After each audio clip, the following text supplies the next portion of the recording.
মুসলমান, একটু গভীর মনোযোগ দেন। শুধু তাই না, মা বাবার উপরে সন্তানের 2 নম্বর হক হচ্ছে, সন্তানের যখন 7 দিন পূর্ণ হবে জন্মগ্রহণ করার পরে, 7 দিন পূর্ণ হওয়ার পরে তার মাথা মন্ডানো, মাথা কামানো, শুধু মাথা কামানো না, 7 দিনের দিনে তার আকিকা দেওয়া, শুধু আকিকা দেওয়া না, 7 দিনের দিনে তার একটা অর্থবোধক, সুন্দর অর্থবোধক নাম রাখা। একটু জোরে জোরে বলি সুবহানাল্লাহ। মা বাবার উপরেই সন্তানের হক। 7 দিনের দিনে মাথা মন্ডানো, মাথা কামানো।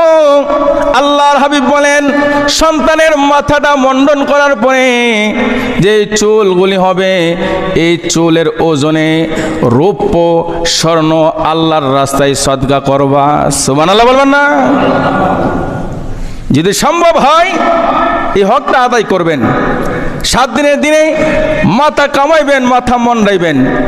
মন্ডন করার পরে যে চুলগুলি হবে, এই চুলগুলির ওজনে রৌপ্য অথবা স্বর্ণ আল্লাহর রাস্তায় সদকা করবেন। একটু জোরে বলি সুবহানাল্লাহ।